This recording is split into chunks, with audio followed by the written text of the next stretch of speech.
Okay, the Pulaski County Board of Election Commissioners is called to a meeting. We are all here present.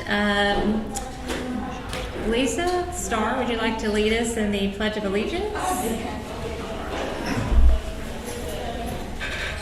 I pledge allegiance to the flag of the United States of America and to the republic for which it stands, one nation, under God, indivisible, with liberty and justice for all. Thank you. All right.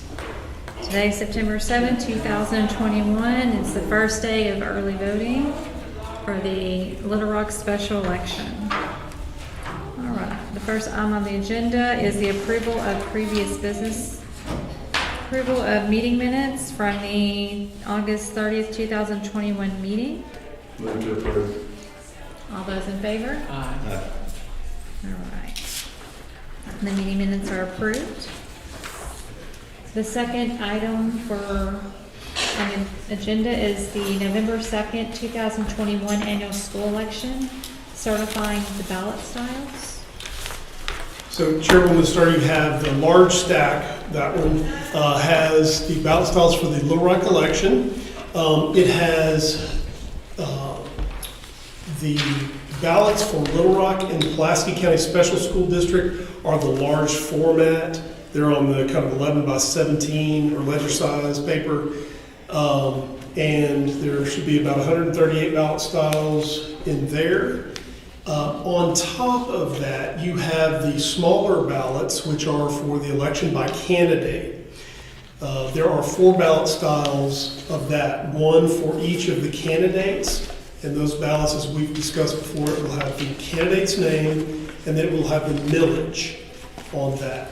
So there's 4 of those and 138 of the election, of the other ballots, the normal ballots. And in your packets, you each have the copy of the ballot style chart and the millage language from each of the school districts. So if you want to check the language in any of those ballots, you have all of the ballot language.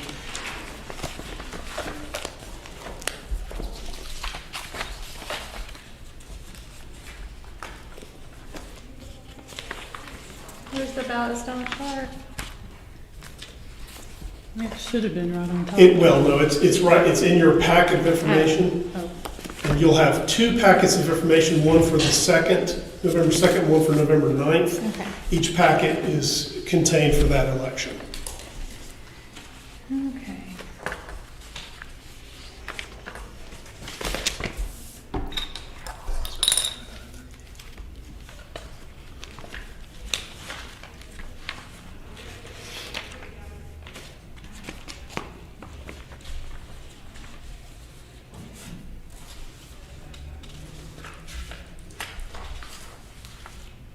And say this again, what this is compared to this. Okay, so those on legal size paper, those are the North Little Rock School District ballots. They elected to do an election by candidate. Mm-hmm. So the only 4 ballots that will be created are those 4 in your hand.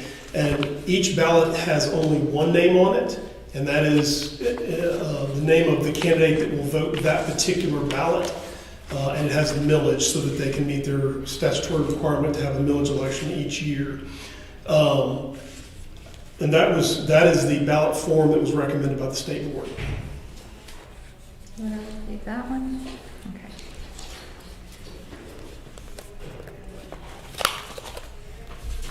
I'm just going to glance through these quickly, then pass them on to you, Commissioner.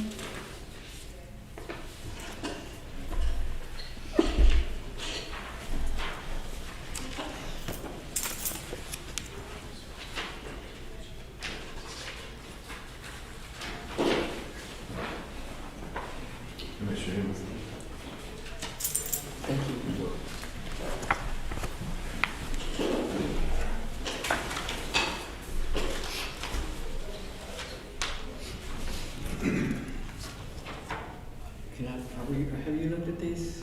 Not yet.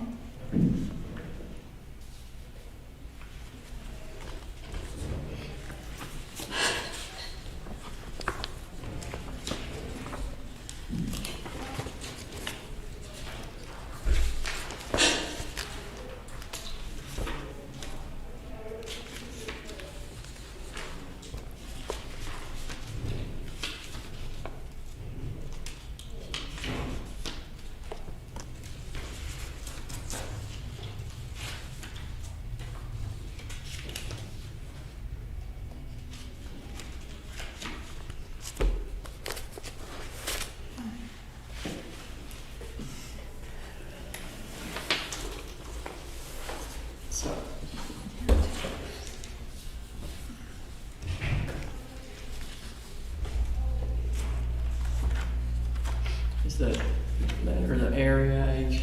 And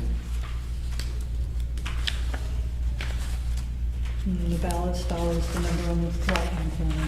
This is the same that's generated automatically off the system. Pretty much. I approve.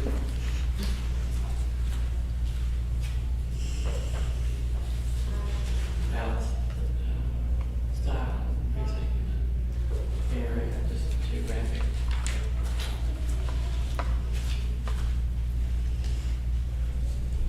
The easiest one was the North Rock because there's only one of these. These, the names on right here, are these spelled correctly? Yeah, there's a is that the North Rock? There's a list. So yes, that comes straight from the documents that you guys reviewed, the political practices pledges. Okay. Well, you know, like that one county. Yeah. We won't misspell Mr. Bubba's name again. It sounded right. I looked right. It looked right, sounded right.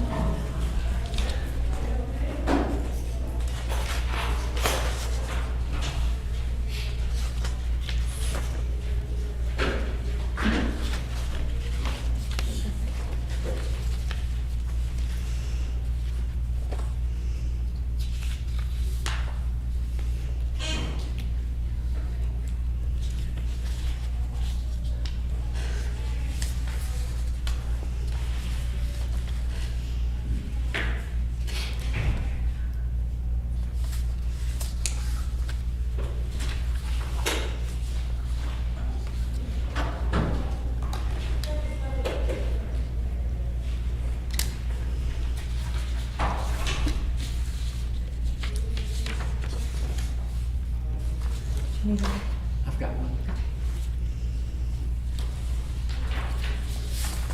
How about I get this one? The one that's not in the packet. This one. I'm not sure what I believe that's in there.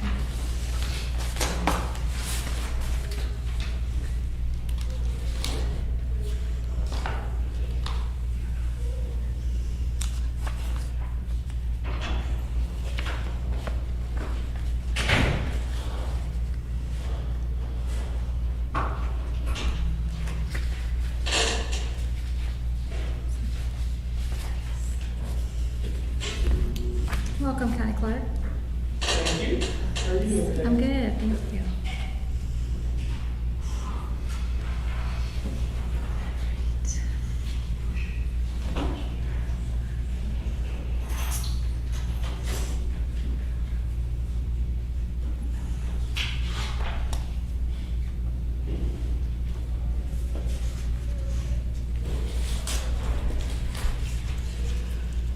Here, let me. Yeah, I got it. I'm good left-handed.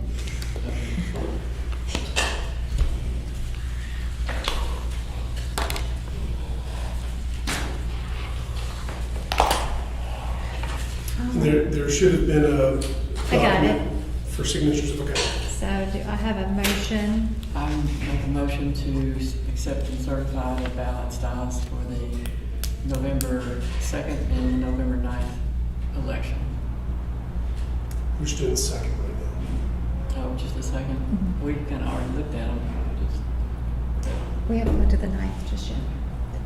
Just for the second. I'll modify my motion to be just November the 2nd, please. Awesome, thank you. All those in favor? Aye.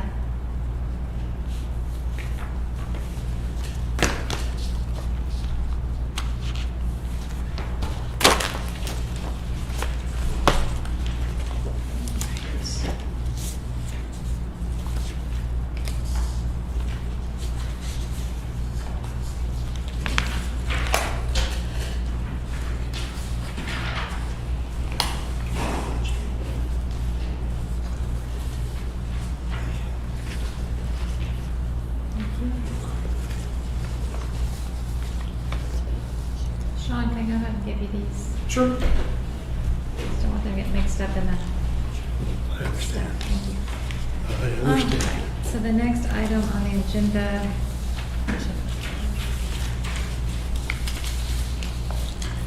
is certified ballot styles for the November 9th, 2021 Arkansas Library System election. So in front of you in the smaller stack, you have ballot styles for the November 9th CALS election. There are 72 ballot styles, the identical same number as we have in this September 14th election, because we have the same polling locations, the same precincts, so the same number of ballot styles. And again, in front of you, you'll have a smaller packet that will have the ballot style chart for November 9th, as well as the proposed millage language for CALS. It's here.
motion to certify the ballot stops for the November 9th, 2021 Cal special election. All those in favor? Aye. Motion passes.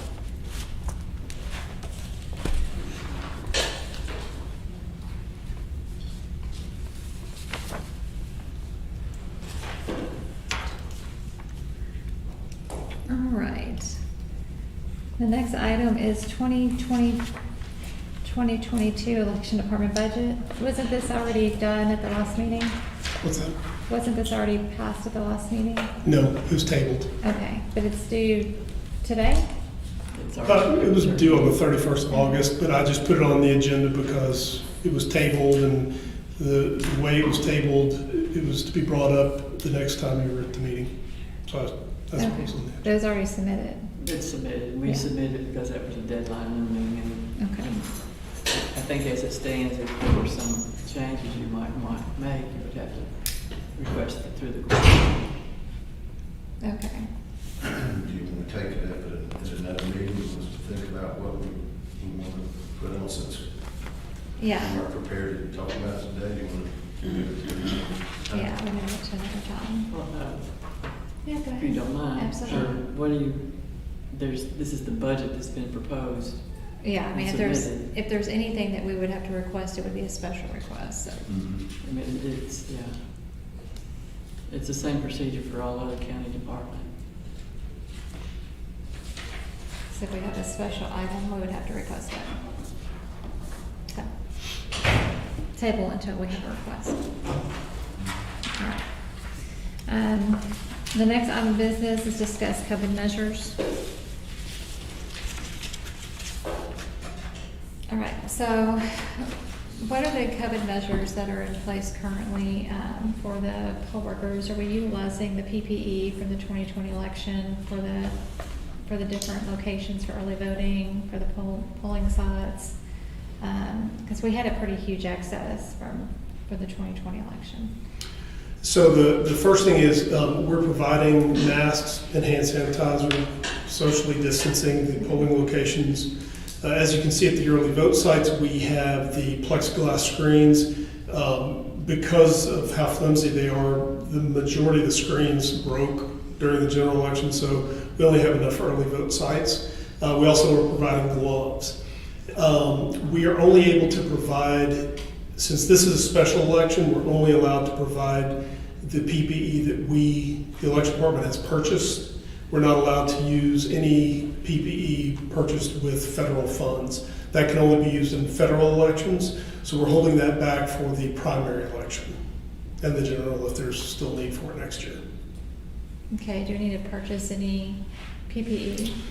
Not right now. We may for the general election, but we have plenty of money budgeted for that. We bought over 150 gallons of hand sanitizer, so we have plenty left.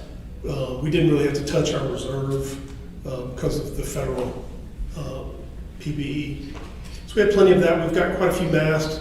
We'll probably have to buy more masks and gloves for the November elections. Okay.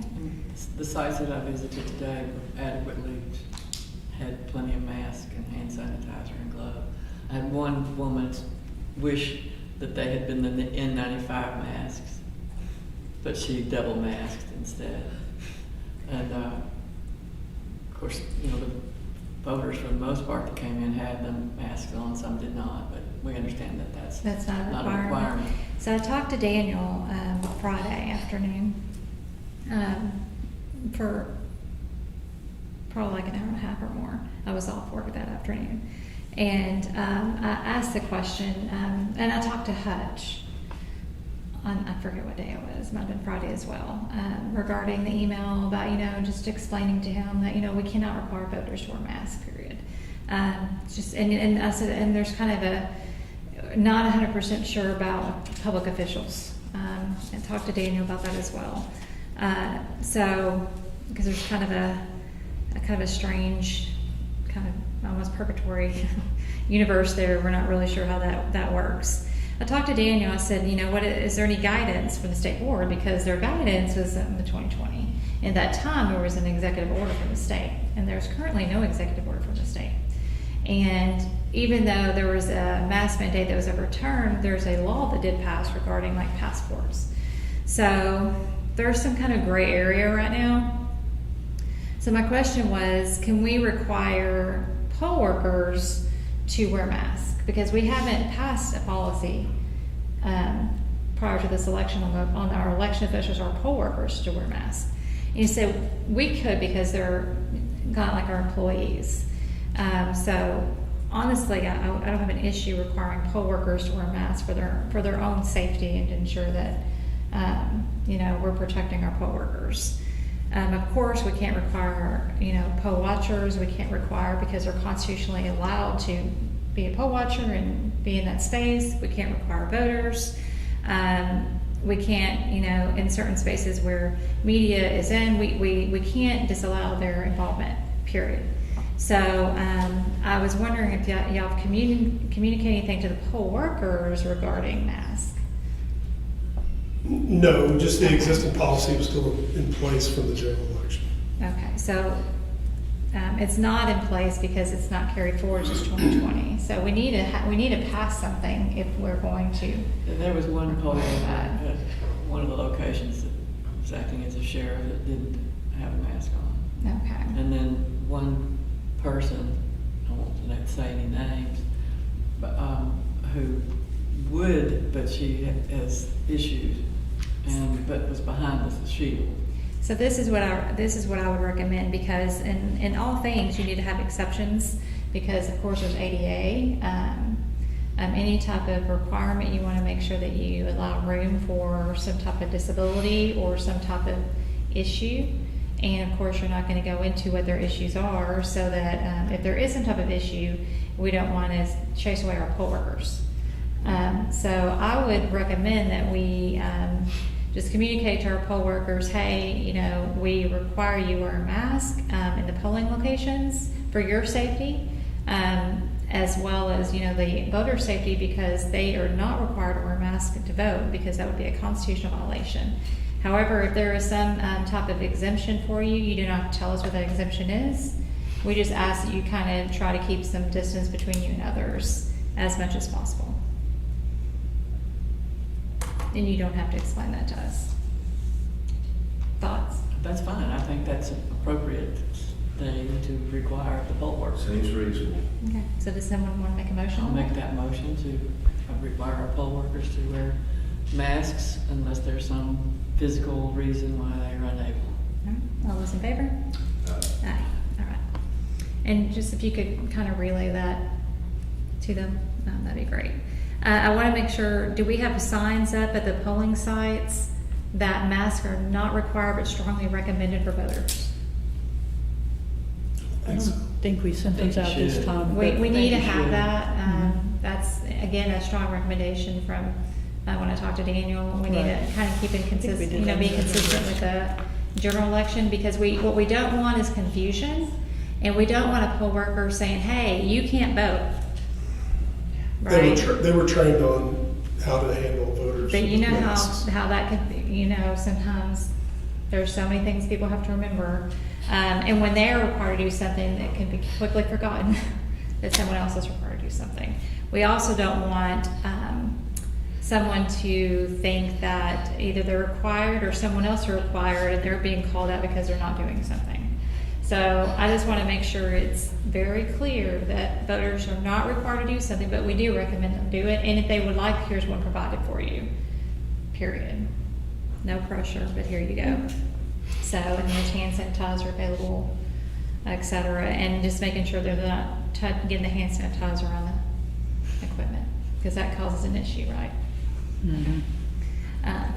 But And strongly suggest they use a stylus to mark their ballot. Right. do we have plenty of styluses?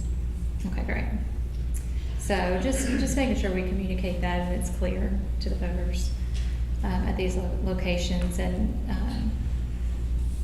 I think this will be ongoing for the next two elections as well. So The early voting workers have been there, done that. I mean, they're very experienced and understand the procedure.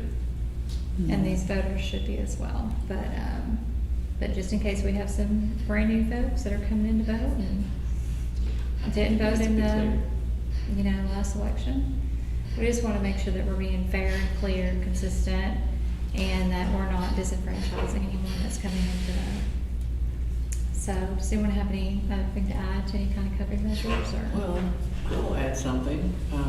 I think that we in the body in this room have to adhere to the county judge's ruling or order about either being masked or getting the armband. I don't have a problem getting the armband. I do have a problem being masked while I'm speaking at this. Well, I mean, when I first came on board, that's the first place I went after I picked up my papers.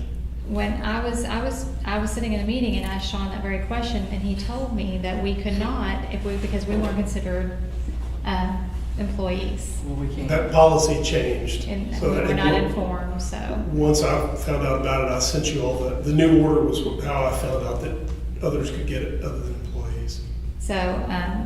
It took about 10 minutes or whatever, just going in and taking your. what I would request, and that's kind of the issue. I'm not 100% sure if it may be a violation, because I don't think that we are required. I don't really have a problem with it. I don't know if it's a violation of the law, the state law.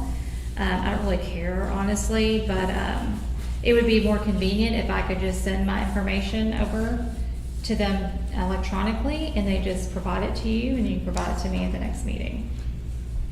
I think it has to be done in person. Yeah. Why would it have to be done in person? I don't set the policy, but that's my understanding. We all had to go in person. Just to fill I it. tried to go get it as a group, but I was told that we could only come individually, so. So they can't accept it through email from me through my official email. I have to physically come in there during the day. ID and then your card so showing you had the vaccine. But if you do that, I would feel good, and I think the people in the audience would feel good too. But the people in the audience are not given that luxury, and if you have to wear a mask if you're in this space. I was given one. I was given a mask, it didn't say that. I can't anyway physically, so. And we're social distance. What law is this? Pardon? Which law is this?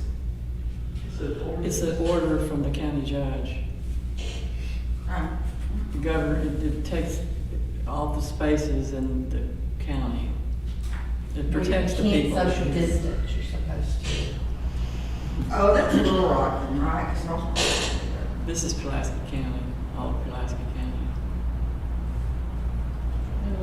The ordinance is on the door when you came in. Well, the guy out front handed me a mask and said, I'm not going to put on. I said, I could not, I said, health reasons. So do I need to leave? I mean, I'm vaccinated, that's Is that because you're vaccinated? It's like a passport? Yeah. Oh, my. It's just the, You can get COVID. well, that's why I wear a mask.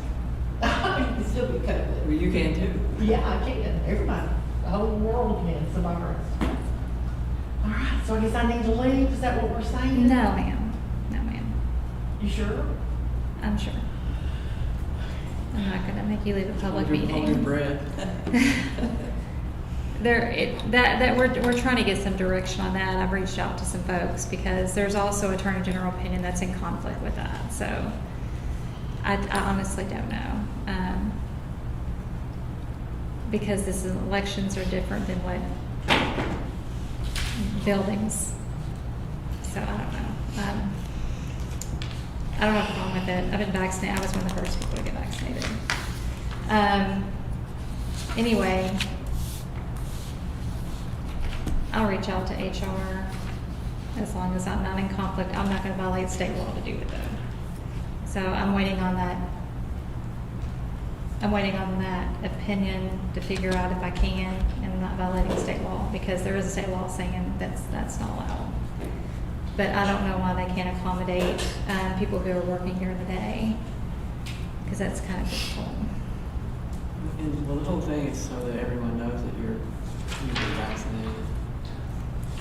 But it's kind of in contradiction with I mean, it's just kind of contradiction with the current recommendation saying that the current variant is you got to wear a mask and be vaccinated at the same time. So, nevertheless, I'll reach out to him. But thank you, Sean, for the information. But I did ask Sean in the beginning about that, and we were told that we were not allowed to have the wristbands. So, were there anything else on the COVID measures?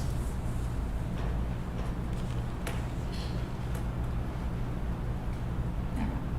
So the next item up is approved graphic and promotion early voting. So the other graphic I try to utilize, the only one we're looking at is this one. The other one I try to utilize to do a test run on Twitter and Facebook, and I was denied on both Facebook and Twitter. I couldn't use it. This graphic said it was politics, and I was not allowed to do that.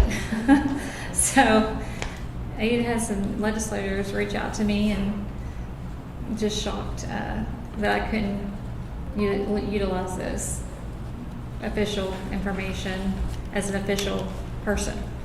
So it was strange. So I was trying to get a draw run to see what kind of reach we would get. And as a former director of social media marketing for an official publication in this city, it was just odd.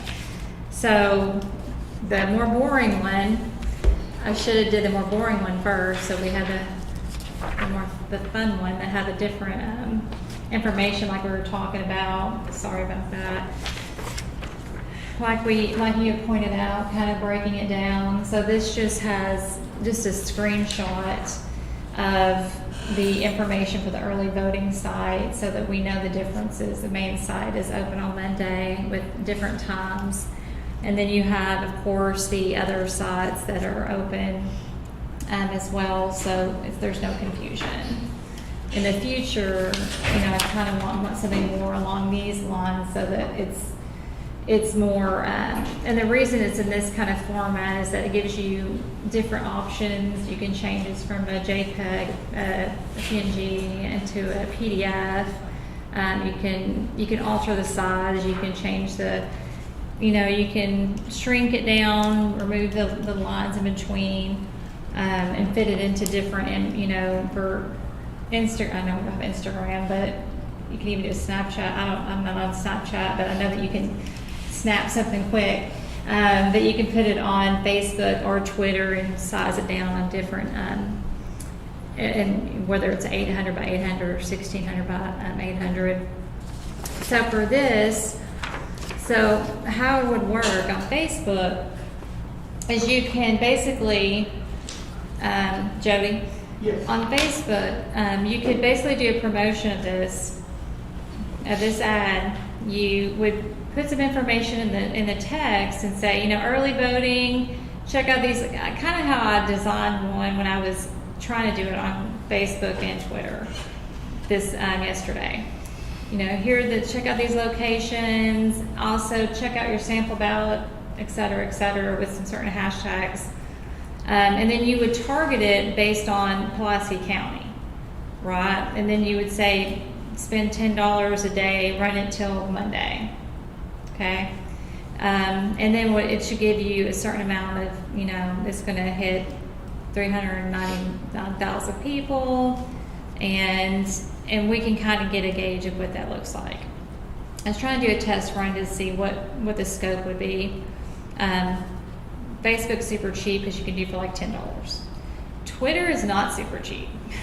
I mean, the least amount you can do is like $50 a day, so it's really expensive. But Facebook is really, really inexpensive. And I thought this would kind of, we get a lot of complaints about people just not knowing something's going on. They don't have the newspaper, they're not reading the publication, the notices. So I thought maybe we could try to test some stuff out and see if they would see a promotion on Facebook and social media. So what are your thoughts I'm trying some, this is something we talked about, the previous commissioners really wanted to do something like this going forward and just trying to get more involvement, increase awareness. Question. Yeah. So when you do one of these promotions or whatever you call it on Facebook, Uh-huh. do they give you a set of analysis numbers after the fact? Can you look at it daily, or does it have Yes. to wait to the end, or how does that work? So you can run analytics. I don't know, Jody, if you're familiar with running the analytics, but on your page, or who's running this stuff on the Facebook page? Are you doing it, or? Jody, okay. So on Facebook, it gives you analytics on your page. And it tells you the demographics, it tells you, you know, How many gender, people click? age, clicks. It gives you basically, what is the word I'm looking for? You know, organics clicks, you know, when the person themselves, they go and look at it versus sharing information. It gives you down by, you know, you can even get down by zip code if you're going into some premium advertising. But it basically is like, you know, this is, in the state of Arkansas, this many people based on these demographics. If you're sharing it by the nation, it gives you the demographics nationwide. It gives you, I mean, it shows you different types of way to get the information. You can download information into a spreadsheet, and it gives you the analytics that way. You can do it, you know, graphically. So yeah, it's really good. It's a great tool. So we certainly can follow it. You can follow Figure it out and what's see. going on with it. It also shows you high times. So, you know, like at Monday at 2 p.m., that's when people are most likely going to see something. No, I'm just saying that. I'm just saying it shows you the high times of when you want something to be shown. When a certain age group is more likely going to see it or go click on something. So it gives you those. It gives you the analytics that you need to kind of drive your audience. Thanks. You're welcome. Thoughts? I think it's nice. I'm happy that you spend your time making graphics for the staff. And if they want to use them, I suggest that they use them. I don't think it's anything we have to make a motion or vote upon. I'd want it to be, you know, like a unified, I- because this is about spending a little bit of our advertising money. So, I mean, it may be, you know, $50, $60, but I want us to be, fiscally conservative about our funding, our funds. So, Commissioner Scott, are you on Twitter Well, or I think- Facebook? Are you on Twitter or Facebook? No. Thank you. I rest my case. I think that we could utilize it in a number of ways, and as you said, Commissioner, staff could use it. I think that we as the commission could maybe do some test cases of how it works, if we were to invoke it somehow. Well, I mean, I know how, I use it every day. I mean, all of this social media stuff. And it is effective, and you can point it to certain demographics of our society, however you want it. They post the proclamation and notice of election on Twitter and Facebook. Terry does the same thing. This is great. I love this. It would be a great sign to put in a window someplace yeah, we can do to that. pass out. I mean, it really looks good. I'm not saying anything about the looks of it. I'm just saying, if you develop a form like that and send it to staff and they can post it, great. Sure. I see a lot of people that in the voting world that are not unlike Commissioner Scott that are not on social media. Mhm. And a lot of the voters themselves are not the same ones that don't read the newspaper too.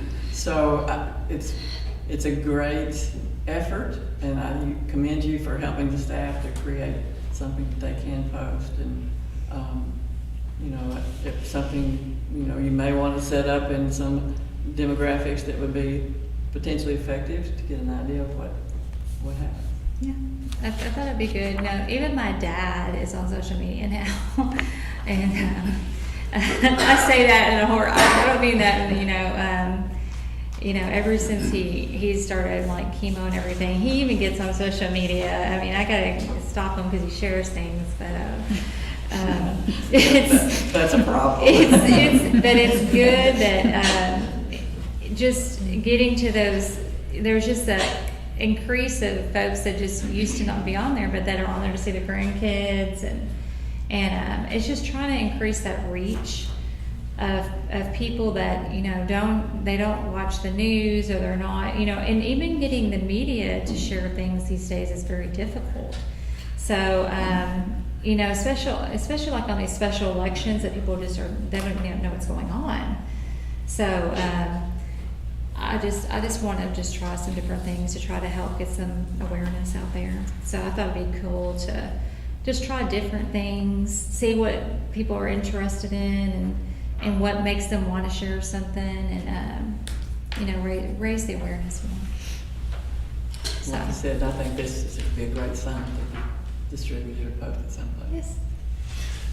Commissioners, as part of this discussion, I just want to bring up the fact that we don't really, the advertising and publications budget line item is used to publish the statutorily required documents. Mm-hmm. So far this year, we've had one election on May 18th, very small election in Jacksonville area, and we spent $4,672.32. That number does not include the publications for this September 14th election or for the November 2nd or 9th elections. So we will be bumping right up against what we have in our budget this year. Next year, we've increased the amount that we'll have, but we also may have more publications. We have to publish things anyway. So I just point out that if we spend this money that's allocated for the statutorily required publications, if we spend it elsewhere and we run out, then the Quorum Court will have to approve more funds. That's for the advertising. You're looking at the advertising. It's in the advertising and publications line item. And the only thing that's used for currently is the statutorily required publications.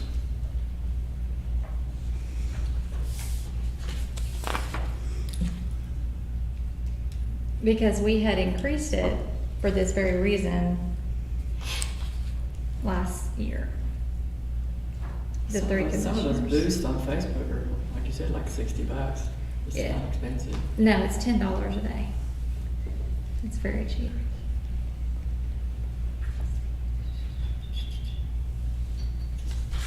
Well, why don't we see,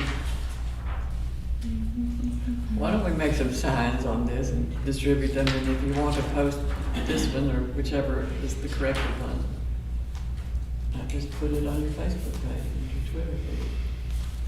I'll share it.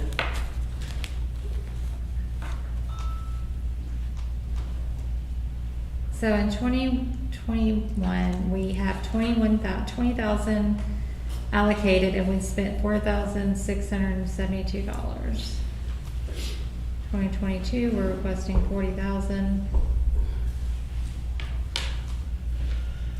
So next year, there should be plenty to do, you know, to try this out. I just don't know about this year, because just from the looks of it, 3 more elections, that puts us right at the $20,000 number. The publications required by the law are expensive. They're And expensive. sometimes they're more expensive than others if we have to print an image as opposed to a text file. Right. And we don't know when that's gonna happen. It depends on the text file. So we have 2 more elections. 3 more. 3 more to show up in here. This 9/14 election isn't reflected in this number. So 3 more elections.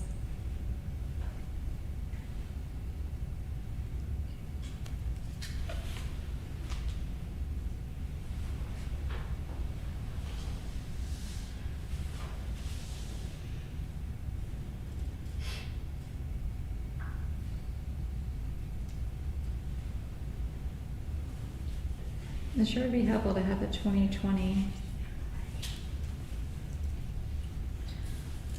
You weren't doing these kind of things then. No, we were, because we always had the previous year attached to it, so we could look back. Oh, no, I'm talking about Facebook boosting. No, we added a buffer for this very reason. The previous commission added a buffer to do advertising. We added to our budget. It's like $1,000.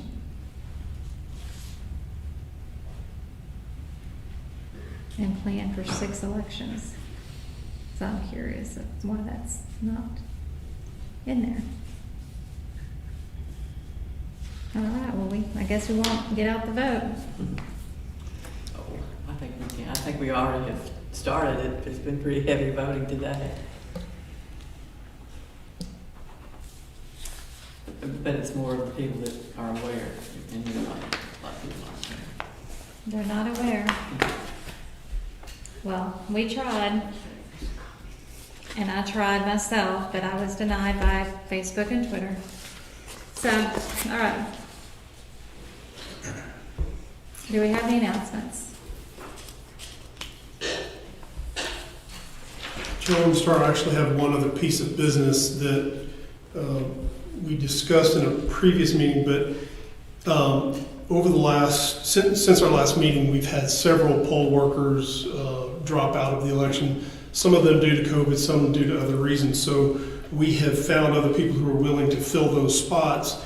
And if you all would like to certify a supplement of poll workers, there's 13 names on here. These would be the people that could fill in at the places that we had people drop out. I think we need them. Did you have this list? Did you just get this list, or do you have it previously? I mean, we just added 4 names to that today. So, I mean, it's a dynamic thing. We didn't have it when you certified the last poll workers. I will make an objection to one person on this list. I'm not going to approve it.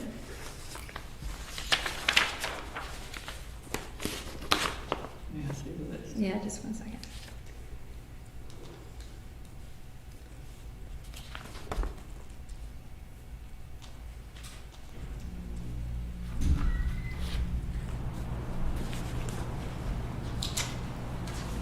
I'm going to make an objection to someone on the list that refuses to follow the law on voter ID, because they can't uphold the Constitution for which the oath that they're putting their hand up. So I don't think that's appropriate to recruit a poll worker that's not going to uphold the Constitution. What are you saying? What? When the poll worker's on there, for one, sued the state on voter ID and is part of the effort to, again, go after voter ID. So in our oath that they stand up for, that they're attesting that they're going to uphold the law, and I think that's a conflict. I was party to a lawsuit to voter ID as well. Yeah, but I'm talking about in the current form going after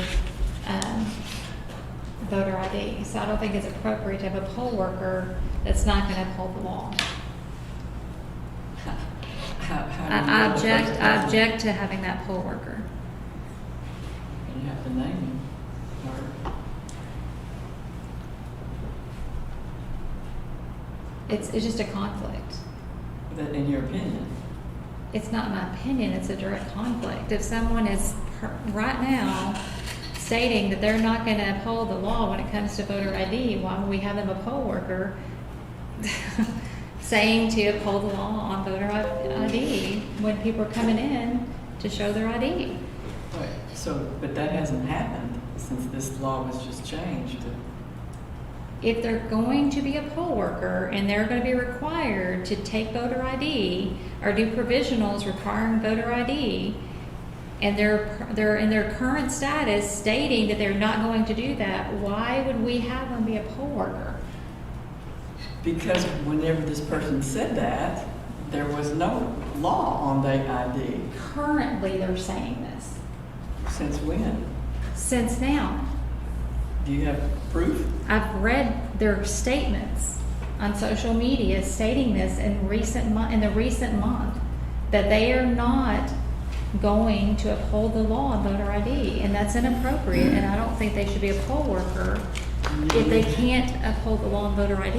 And you believe everything you read on the internet? I believe social a media? person that makes a statement on voter ID saying that they're not going to uphold the law on voter ID should not be a poll worker. That's not why would we have someone swear to an oath to uphold the Constitution if they're fighting something that says that they have to uphold the Constitution? That makes no sense.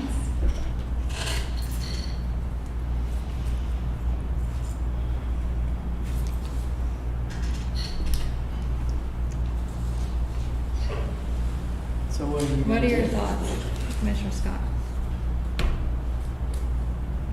So what do you propose we do? I propose we get a different poll worker.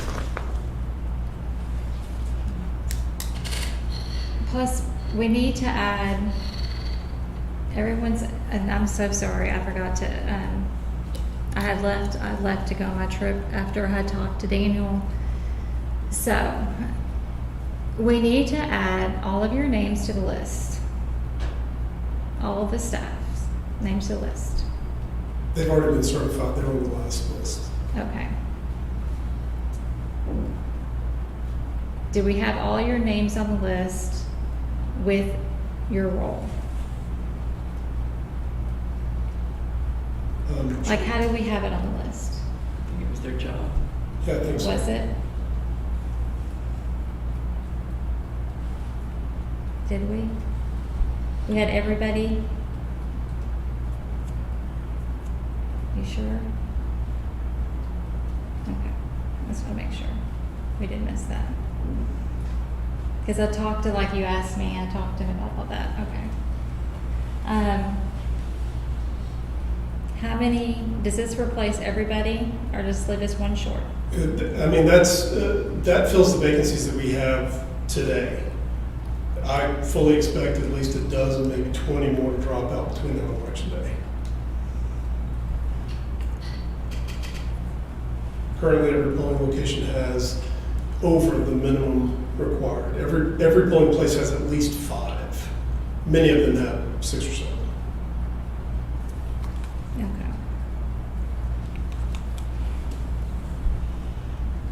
I don't have any direct knowledge of what you're speaking about, children. What are you proposing? I'm just proposing on striking one name. I disagree. I mean, you're not saying who it is, or do they have a chance? Or Oh, we don't have to give anyone a chance to respond. It's our choice to appoint election officials. We're appointing election officials. This is not a due process.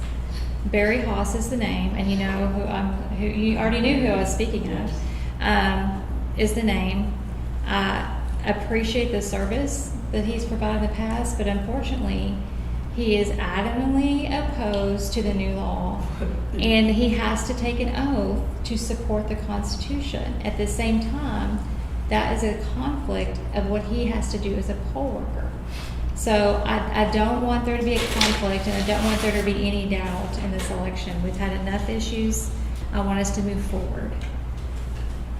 I disagree with you because he hasn't taken the oath yet, and what's to say he wouldn't take the oath and adhere to it? We, as the body, are responsible for what the poll workers do. And I'm not going to be put in a position again where somebody else does something that we're responsible for. Period. Imagining things that haven't happened. I am being proactive. Lessons learned. Does that require a majority vote? To not appoint someone? Yeah. If I may make a suggestion, if there's only one name that you're objecting to, if it would be easier for the board, I can remove that name and you can approve the remainder of the list.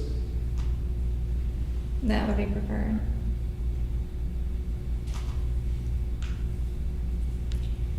Is that the will of the board? Seems like a. I'm not gonna hold up the process for this silliness, but I agree. If you don't want him on there, scratch his name off, and I'll approve it. I'd say strike it. And I can, Just create a new list? I Yeah, I appreciate can do that. that. Thank you. I will point out that we may have to have a new person appointed in that place, and there's not another meeting scheduled before Election Day, Well, like you said, we may have more than one that we need. right? Right, I understand. So- And we can call virtual meeting if we need to. I mean, if that's what you all want to do, I don't know how that would work, but Well, and like I said, the week, not last time, but the time before that, we typically do a buffer to account for all of those, for like a 20% buffer, so that we don't have to do this, because we have to be the ones that appoint the election officials. And I talked to Daniel about this very issue. Only we can appoint the election officials. So it's better to go ahead and have those extras and those alternates. So if there are more that we could go ahead and add, let's just add them. And if they don't end up having to work, we really appreciate being able to add them. But if we end up having to use them, then we had already appointed them.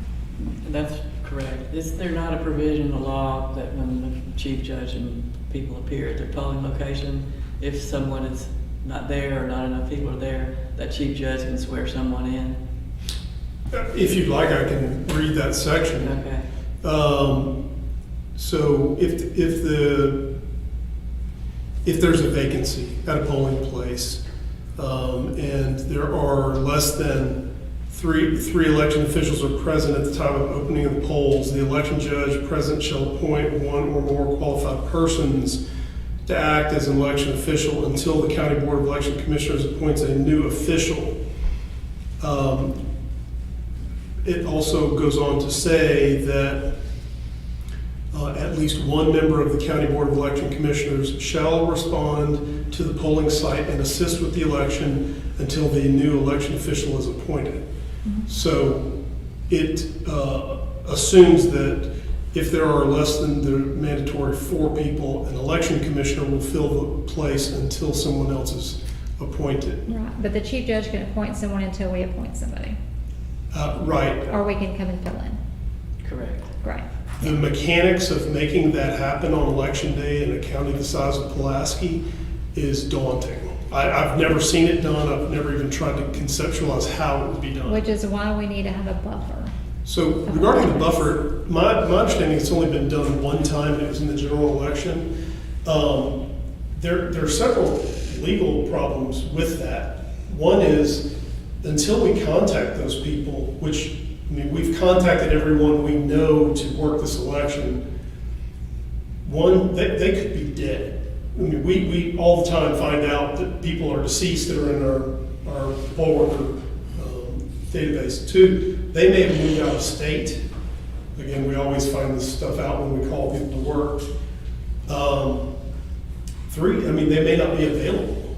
So if we were to take, say, all of the people in our database that are not appointed and make them alternates, you now put them in a position where they have been appointed to be election officials, and they are expected to conduct themselves as election officials, even though they may not even know they've been appointed. And so if one of them goes out and waves a sign for an issue on the ballot, they've now committed an election violation, not even knowing they're an election official. Or they may be a paid campaigner. We simply don't know until, this is part of the vetting that we go through every time we talk to them. And as we know of vacancies, we call them and do an interview process. Well, so in this instance, if you think this is going to continue to be an issue before we have more elections, it was mentioned at Terry Library, the chief judge there, Richard, that they would recruit poll workers from the ranks of voters that would come in. And maybe you could put out a calling to the election officials that we're looking for more workers for these upcoming elections in November. And you got nothing to lose by doing that. We have plenty of applicants. That's We not the have- issue. The like, issue we have is- plenty of applicants, we have no one to train them. Right, they can't be trained prior, in a timely manner. That's really the issue. So I wish that we had, maybe next year we can implement a training for alternates where we just train more people than we need. So you need to do that, but isn't it also that where not every person working at that polling place has to have been through the training? Everyone has to have been trained. Everyone has to By a be trained. certified trainer, right? Okay. They changed that. Mhm. There's no OJT. I wish that it were as simple, I mean, in the worst case scenario, a voter can be deputized to become a poll worker, but that is, again, I've never seen it tested, and I don't know if the commissioners want to be the commission that tries that. Because if we put someone untrained in a polling place, it's hard enough to get the trained poll workers to do the right thing all the time. If we put somebody untrained, I just don't know what would happen. Okay, well, if you think these people, exclusive I of the mean, that's gonna get us one- closer, and hopefully we won't lose as many as I think we are going to in the next Well, one. then it looks like we may be busy on those election days. Filling in, which is what commissioners do. I mean, that's kind of our purpose. But I can go and change that list. Thank you.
I still can't get over how much we spend on telephone.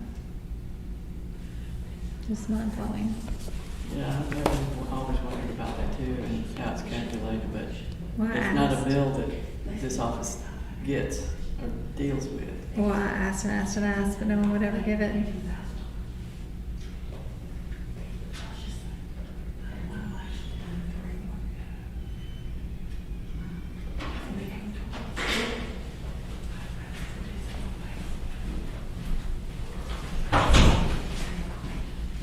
Thank you. You're welcome.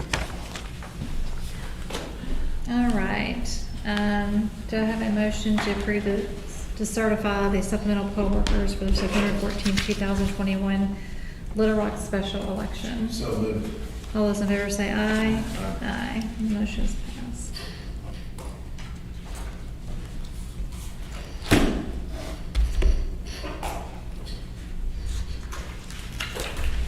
Sean, if you could try to send those lists to us in advance so we have time to review them, even if it's just a few hours. Thank you. Sorry, thank you. And Chairman Mr. I have one other piece of business Yeah, whenever. go ahead. Right before I came into the meeting, I got an email from Adam Fogelman, the county attorney. He responded to, there was a motion made by Commissioner Inman to request the county attorney and the state board opinion on implementation of a motion by Chairwoman Starr. And his response is here if you would like. I emailed you copies. If you would like copies, I printed them out. Yes, and I already spoke to the state board. It was more of just a clarification on how it worked. Yeah, yeah, no problem.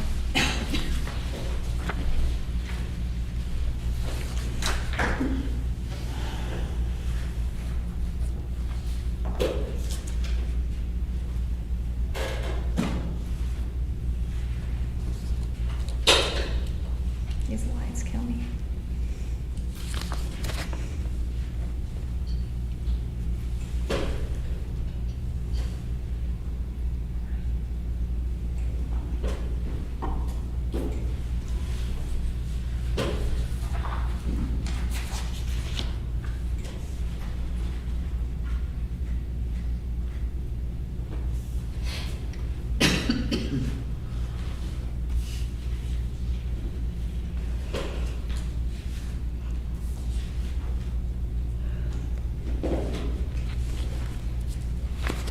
It's consistent with state board. I also asked him to, them to review the policies. They're good. Just nice to be consistent in the policies. As in,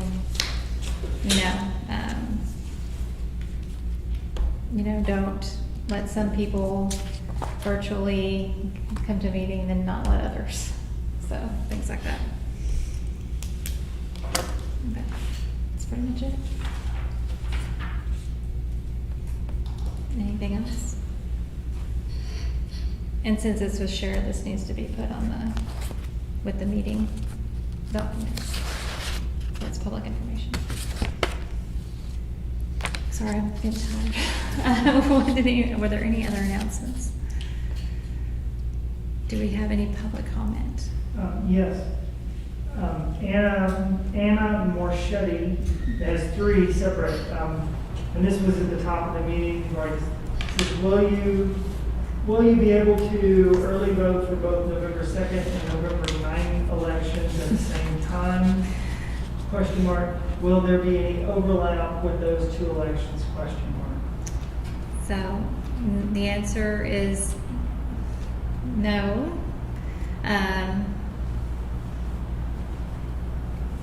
I had to explain this once today already. No. Unless you're early voting, wait, let me think about this for a second. So. If you're early voting on November 2nd, Nope. or the November 9th, Yeah, but early voting won't begin for the November 9th until November 2nd. right? And the election day for Mhm. November 2nd will be for election day voting only, and early voting will begin at the early voting locations, which So, won't be open no, for that. yeah, so no. So, And what was the second question? I'm Second one sorry. is, if not, what are the dates for the early voting for the November 9 election? it's November 2.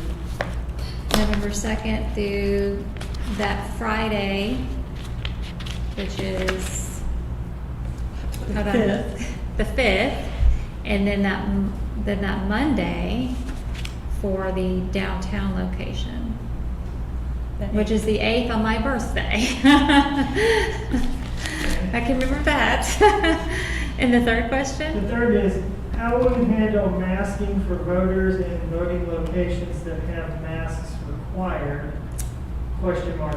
I'm thinking about early voting at libraries that have a mask mandate in place for their facilities. So I already reached out to the mayor during his first mandate, and just as an FYI to him, just a reminder that they can have a mask mandate, but they cannot require voters to have a mask.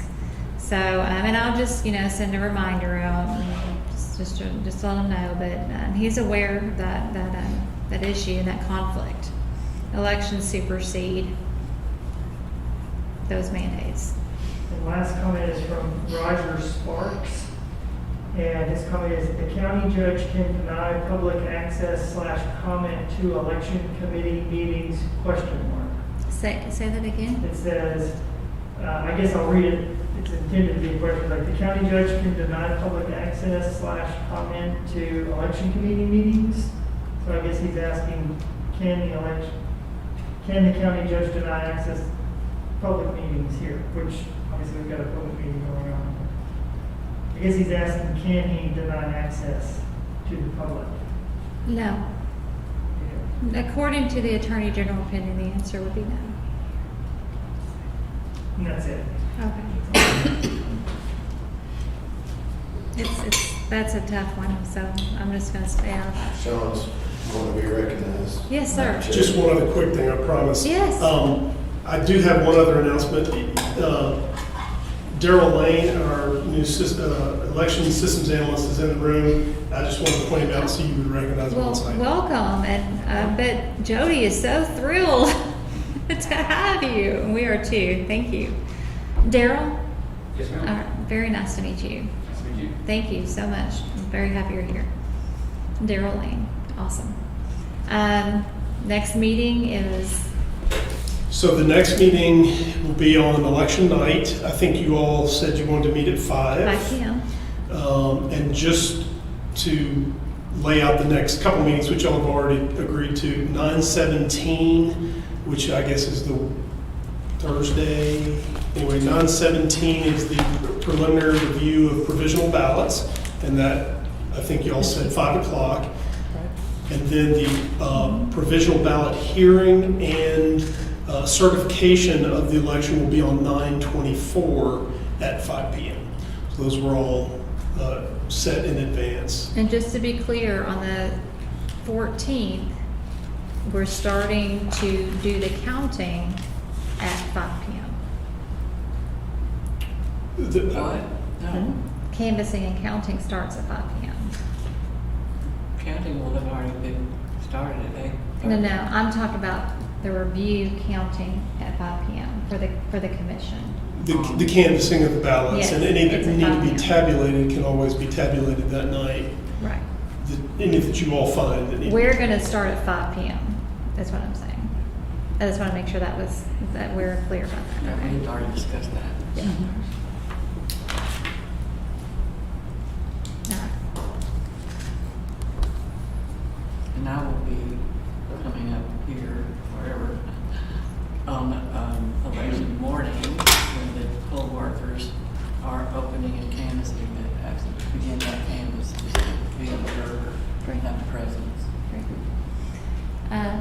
And yeah, please, again, let us know if there's any issues. If there's any issues with lines or problems, machines, anything. Period. I think that's it. Any public comment? Anything else? I'm just curious. So November 2nd, maybe we're stoned-headed, in this building, there will be election day and early voting day. For No. November 2nd, or no, I have early voting here on November 2nd for the 9th. I think that's what they were already asking. No. Okay. No, on November 2nd, the election day for the school election will be at their respective precincts. Oh, okay, right. Yeah, and not here, but here will be the first day of early voting for the library election. And there'll be people that will think otherwise. But November 2nd we'll be here because we'll be doing, Right. yeah. Oh, yeah, that's right. Yeah. So we will be here, meeting on November 2nd. Yes, it is. And what we need to do is we need to post all those dates and make sure that they're up on the calendar. So I think they would. are they up? up there? Election dates are posted once they're approved by the commission, yep. Okay, and we've already approved all those dates. Yeah, the election dates and the early voting dates, well, the early voting dates haven't been, but we can, No. We have them on the No, calendar. the meeting dates. The Uh, meeting dates we- need to be published. I mean, are those the final dates for the November? We have all those dates. We have, Okay. the only date that we have not put out there is the COWS dates. Okay. We need to publish all those dates. I just didn't know those were already approved by all the commissioners. Okay. They need to be somewhere. Well, that's So- So these days, Yeah, because all those Nice. meetings have been set. 17th and 24th, that's all for this election next week. Correct. Okay. Yeah, we have all those dates set. Yes, ma'am. Just real quick, I am all for the Facebook and the Twitter and everything, because especially this year with 3 elections so crazy together, people don't know. I mean, I'm out there telling my friends and everyone, so I would like to be able to at least be able to post, and everything. It would be nice to see that. Nobody knows about the second the second they do, but the 9th is. Well, I'm personally posting. I know Commissioner Inman's personally posting. So if you could just share that information that we're personally putting out there, that would be very helpful. That's all I can. And then follow Vote Pulaski. That information's out there, and then on Twitter and on Facebook. If you could just share that information and just really push to get that information out, and getting the media to also share that information. They're really good about sharing information about big elections, but for some reason it's hard to get the information pushed out about the special elections. Thank you. Thank you. I appreciate it. All right. We are adjourned.